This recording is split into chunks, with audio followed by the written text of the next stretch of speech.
Hey Mena Warriors, welcome back to my channel. My name is Kate Hartley and I share a weekly video with you every Monday about something related to menopause. If you haven't done so already, make sure to subscribe so that you don't miss future episodes. If there's anything you ever want me to cover in a future episode, just either leave a comment below or use one of the links in the description box, which will help you get in touch with me. So today I'm talking about the 10 things you should never do if you want to get rid of belly fat. And they don't come in any order of preference, but I think I've tried to sort of bunch them all up by functionality, so that it just makes it easier, more easy for my very erratic brain, because I do have a tendency to squirrel. The first point is sugar, refined sugar. Now, we're not talking about naturally occurring sugars in fruits and vegetables. We're talking about the refined stuff that we stick in our drinks, that we stick on our cereals, that we bake with, that is hidden in so many of the goods that you might be buying from the shops. That's why I always recommend even things like your salad dressings, make your own.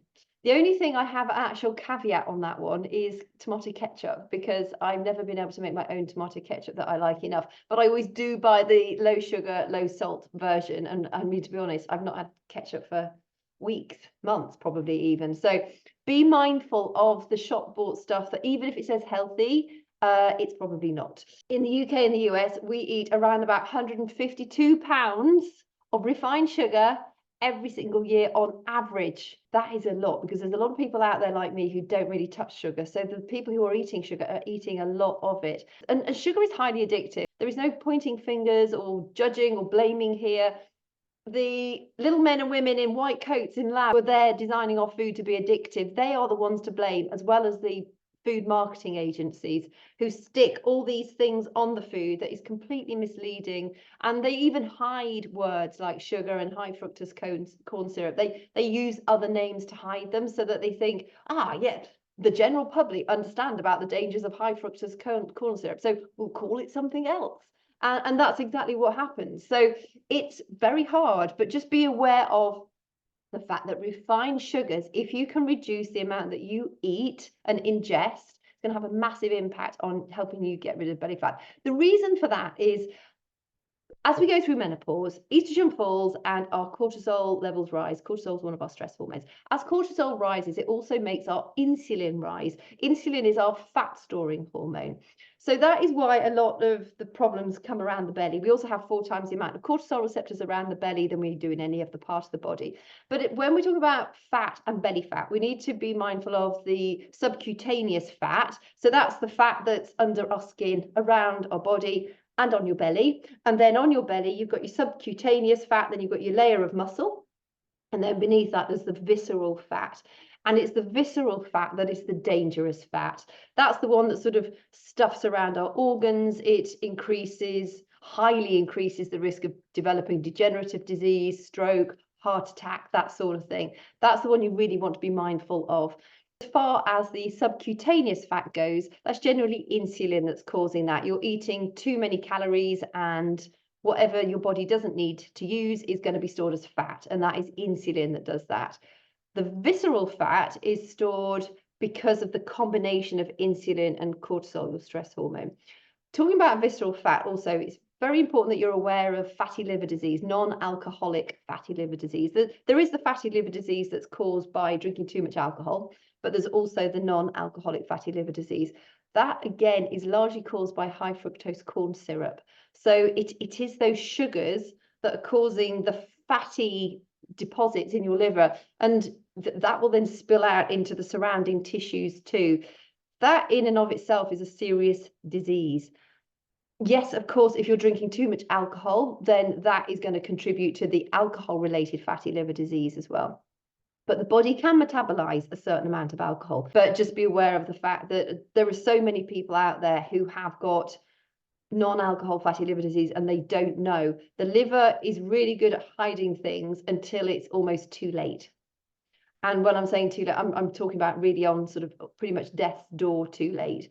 So you might be thinking, oh, I haven't got any symptoms of that except for a big belly. Just be really mindful about the dangers of non-alcoholic fatty liver disease. And so with that, you want to be avoiding or reducing the amount of refined carbs that you're eating. So that's your white breads, your white pastas, your white rices, your cakes, your biscuits, your cookies.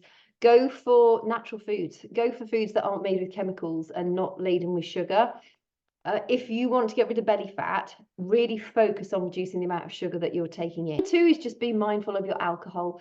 When you drink alcohol regularly, it does tend to make you get a bit more fluffy around the middle. I love red wine. I love whiskey. I love beer. Beer for sure. Oh my goodness, that makes me put on weight more quickly than wine does. I think red wine is less weight putting on than white wine. But just be mindful that if you're drinking alcohol regularly, it will contribute to a degree. But it's not going to make you super fat. As long as you lead a fairly healthy lifestyle, drinking the odd glass of wine or a couple of glasses of wine a day is not going to make that much difference to your weight, but it is going to contribute to it a little bit. So depends what your goals are. You know, if you want to be really streamlined and you see every little ab on your body, then cut out the booze. If you're happy with just being lean, strong, and maybe a little bit extra around the middle, enjoy your wine. I think it's all about balance. Like I say, I love my wine. I'm teetotal at the moment. And it's really strange. I'm actually really, really enjoying it. I just decided one day to go teetotal, and I did. So I am noticing that around my middle, I did have a bit of fluff, and that is going. So I'm quite happy about that. But I don't think I'll be doing this forever. See where it goes. 3 is to be mindful of how often you're eating. Now, this is where intermittent fasting it can work so well. And I did a Menopause Monday about this not long ago, that the fact that you may have done intermittent fasting and had great results with it, and now all of a sudden it's not working as effectively for you. I was exactly the same. I love intermittent fasting. I don't like eating early in the morning. It suits my way of eating really, really well. And I prefer to eat within a smaller window. However, that can also create stress in your body if you're getting hungry, because as soon as you're feeling hungry, that's your cells saying, come on, give us something. And the more you leave it and those hunger pangs keep going on, your body is naturally going to start to feel more stressed. There is the important definition of understanding, are you hungry or are you bored? But I think for those of us with grumbly tummies and we're not being able to concentrate properly, you might be getting a headache, that is proper hunger. So if you're in those proper hunger stages, you're causing stress in the body, which is going to contribute to belly fat. It also raises your blood glucose levels, which sort of negates the whole point of intermittent fasting, because that's one of the main reasons why it's so successful. The other thing is, as we go through menopause, really you ought to be strength training, because of all the myriad benefits that strength training gives you. I'll talk a little bit about that later. In your strength training, you'll get better results if you eat a protein-rich pre-workout meal. Now, I don't like to have my eggs and my green beans before my workout. I find for me it's too heavy. So I have a protein-rich pre-workout meal that's got some fruit. It's got Greek yogurt and ground linseed. It's got a little bit of protein powder on it. And so that's how I can sort of easily get my pre-workout protein meal in. But you'll find you'll get better results. You'll build more lean muscle, which is naturally going to boost your metabolism, which is going to help you burn more calories. It's going to make you feel and look stronger. So just be mindful of not continuously snacking. Have a meal and then leave it for a couple of hours. And then if you need a snack or a small meal, have another meal. But focus on healthy fats and lean proteins and vegetables for the fiber rather than the carbs. Yes, we do need carbs to a certain degree, and a round of brown or wholemeal toast is not going to do you any harm. I tend to use, I roast slices of either butternut squash or sweet potato and use that as toast. Sometimes it's absolutely delicious. Just being a little bit more creative. And in fact, I'm actually going to put together a small recipe guide of the types of protein-rich, really healthy, but really delicious snacks and meals that I eat throughout the course of the day, because I get asked about it so much. It's just like, well, I don't really know what to eat, and I get bored of the same old thing. And I can understand that. So I'm going to be creating a little guide. So as soon as I've got that ready, just keep your eyes on the descriptions in the Menopause Monday. And if you follow me on Instagram, when it's ready, I will put a link in the bio in my Instagram, and then you can get it there, or just send me a message and I'll pop you on a wait list for it. So as soon as I've got that prepared, then you can have access to that. The problem with when you're eating is no matter what you eat, it spikes your insulin a little bit, because the insulin helps to keep the the blood sugars at a healthy level. But healthy fats spike it the least. Lean protein spikes it a little bit, but not too much. Carbs, and then obviously refined sugars spike it a lot. So just be mindful of that. The healthy fats, the lean proteins are going to be much better for you with vegetables rather than even more so than the starchy carbs, the healthy carbs. And then of course at the latter end of the spectrum is the refined carbs, the biscuits, the cookies. If belly fat's a problem, just do not eat them. Number 4 is artificial sweeteners. And you might be thinking, yeah, but they've got 0 calories. Isn't that better than sugar? No, raw sugar is a plant, and raw sugar in its raw form in small amounts is much healthier than an artificial sweetener. Artificial sweeteners are neurotoxins. There are loads of studies out there now pointing to the negative side effects of artificial sweeteners. Things like, migraines, headaches, joint pain. I had a smint in the car a while back, and I could not believe all of a sudden within seconds, my wrists, my toes, my ankles, the knuckles in my hands, it's just like, what's happened to me? And it was the smint. And I redid the test just to see if it really was the smint, and it was. And I mean, just Google sort of evidence or are artificial sweeteners bad for us? They tend to lead to even more weight gain over time. So if you really do need a sweetener, add something like cinnamon. If it's in your coffee, add some cinnamon, because cinnamon helps to stabilize your blood sugars. If you're needing something sweet to eat during the day, have a banana or an apple or a pear or some dates. Yes, they are higher in sugar than, probably a more healthy snack or a less sugary snack, but it's still better than having the cookies or the cakes or the cup of coffee with the artificial sweeteners in. It's artificial. Your body doesn't need it, and your body reacts negatively when you're sticking chemicals in it. We're not designed to have chemicals in us. We're surrounded by chemicals, and our body's constantly trying to find this balance between the heavy metals and the toxins that are in our environment. So you don't want to be adding more chemicals and toxins into your body by using artificial sweeteners. Number 5 is to avoid eating too many vegetable oils. The vegetable oils don't come from crushing things like broccoli or kale or cabbage. They come from nuts, seeds, and legumes. So really, they're not vegetable oils at all. They're nut or seed oils. And while the oils from nuts and seeds and legumes are not necessarily bad for you, it's the process of extracting that oil that is the problem. Normally, it's done under high pressure and high temperature. That oxidizes the oils. So once they're oxidized, they then release free radicals, and those are what have a negative effect on your body. Vegetable oils tend to be quite high in omega-6s, and that's fine when you're using them in a small amount, but we really want a ratio of 1-to-1 of omega-6, omega-3s. The way we eat in the Western world with processed food, because processed foods are really laden with vegetable oils, we tend to be the ratio of 1 omega-3 to 20 plus omega-6s. So that imbalance is really bad for us. And if you eat meat, a lot of meat produce is fed with grain, and that also contributes to the overload of the omega-6s versus the omega-3s. The reason it's a bit confusing is because omega-6s are high in polyunsaturated fats, and you would probably think, oh, that's quite healthy fat, isn't it? And yes, it is in small amounts. There are some really healthy polyunsaturated fats, namely the EPAs and the DHAs, and those are what we find in fish oils. However, we only need a really small amount of those for the structural components of the cells in our brains and also in our nervous system. And so it's quite easy to jump to the conclusion that we think, right, well, I'll just eat lots of polyunsaturated fats because they're really good for my nervous system, so that'll be fine. But in actual fact, we only need a fraction of polyunsaturated fats. So when it comes to a source of energy, which is what we want fat for, it's better to have the saturated fats and the monounsaturated fats. And you're thinking, saturated fats, cholesterol. I've done another video on cholesterol and on menopause hormones. All our hormones come from cholesterol. Cholesterol is not the baddie that it is made out to be. I probably eat more saturated fat than I do any other fat, and my health stats are really, really good.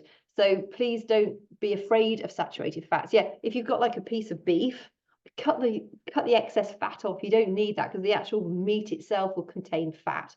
but just be, we've become so afraid of saturated fats, and in actual fact, they're very good for us. You can also get saturated and monounsaturated fats from things like olives, so extra virgin olive oil. Avocados are really, really healthy fats, and fat is the preferred fuel for the human body. So make sure you're eating a small amount of the polyunsaturated fats for the structural membranes in your brain and your nervous system, and then for your energy, you need your saturated fats and your monounsaturated fats. Number 6 is to never ignore obesogens. These are hormone disruptors. So for instance, you eat some meat and it's been fed hormones already, like beef. It's been given hormones to make it grow big. You might drink cow's milk, and that's also got hormones in it. These are hormone disruptors. So just for example, there's a hormone receptor in your body and it needs a hormone, but it gets plugged with a hormone that's come from an animal to make it big versus a hormone that you created yourself.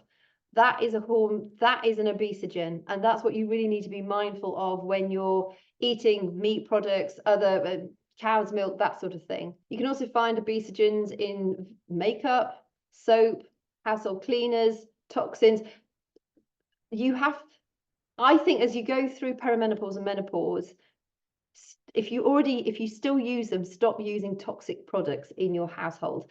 I recently started using my own made cleaner, and it works really well. In fact, I think it works as well as something like Viacal. So it's literally white vinegar. I buy a massive tub from Amazon, white vinegar mixed with a bit of some soda crystals, and I use that with a sponge or a cloth, and I just wipe it on, and it cuts through soap suds, it cuts through muck really, really easily. You can make your own laundry detergent as well. Just Google how to do it. There's loads of recipes online. It's really, really simple to do. It saves you quite a lot of money, and I think it washes just as well, perhaps even better in actual fact. You use a small amount of salt with that combination, and it really brings your whites up nicely. And if you use Castile soap, that has a lovely fragrance with it. So really focus on going non-toxic for your own body creams, etc., and also the things that you're washing your clothes in and the things you're spraying around your house. I use a salt rock underneath my arms as a sort of deodorant. I've used one for years, and I mean, it just never seems to run out. But a lot of the roll-ons and the sprays, they contain aluminium, which is various links to breast cancer. So you do have to be mindful about what you're putting on your body and what you're putting in your atmosphere. Yeah, of course, outdoors, there's all sorts of chemicals and toxins in the air these days. But if we can reduce what we're sticking in our bodies and around our bodies in our home environment, then that's a big step forward. Number 7 is being aware of long-term stress. There's 2 types of stress in actual fact. There's eustress, which is like a beneficial short-term stress, and then there's chronic stress, which is long-term stress. Eustress is things like cold water plunging, deep breathing when you might hold your breath for a certain amount of time, sitting in a sauna, which is hot. And these allow the body to adapt and often reduce inflammation or help the body to detoxify, and they're just short-term things. Obviously, chronic stress, long-term stress, is the worry about your bills, your future security, the arguments that you might have had, the deadlines that you have, but it never goes away. It's always sitting there and niggling, and quite often, you might have one stressor, and then there's another stressor, and then another, and another, and another, and another, and you just think it is like the straw that breaks the camel's back. It's just like, holy heck, how did it just get as crazy as this? And that is what life can be like. And that long-term stress is really detrimental to your belly fat. I said earlier, you have 4 times the amount of cortisol receptors around your belly than you do in any other part of the body. But so your insulin when you're eating food, because of course we have to eat food, which is going up because your estrogen's falling, your cortisol levels are naturally rising, and that combination of more cortisol and more insulin, cortisol, your stress hormone, insulin, your fat storing hormone, that is what can contribute to that visceral fat, which is the dangerous fat. And also it can contribute to more subcutaneous fat, which is going to deposit all around the body, but you will notice it specifically around the belly. And our cortisol levels rise. It's in response to stress. The problem is, in the olden days, that would have served its purpose. When cortisol rises, it naturally releases more sugar into the bloodstream so that we can either take flight, so we can either run away, or we can fight. It slows down the digestive system, it raises your blood pressure so that you've got more blood coming to your muscles so that you can, deal with it effectively. The problem is nowadays we don't fight, we don't run away, we just sit there and think, and the day goes on, and this is what we do all day long. If we were using our stress effectively or getting rid of it effectively, we wouldn't have the problem with chronic stress like we do now. It's just that we're under so much stress, but we're not getting rid of it effectively. Number 8 is to make sure that you've got good quality sleep as often as possible. Yeah, we're all going to have the odd night or two when we sleep badly, and you may even have chronic insomnia, which I really sympathize with you about. But if you're able to, make sure that you're doing all the things that you need to do in order to make sure that you get a good night's sleep. That is when we burn our fat, and that is when we restore our body, we restore our immune system, we heal, and the brain gets flushed, so you're reducing the risk of amyloid plaque, so Alzheimer's. Good quality sleep really is the foundation of everything. If you sleep poorly, it's going to make you want to reach for the fast carbs the next day as well. Yesterday, I slept really, really badly. And because I've already got I know what meals I'm going to eat throughout the course of the day, it worked really well because I wasn't tempted. I just followed my meal plan.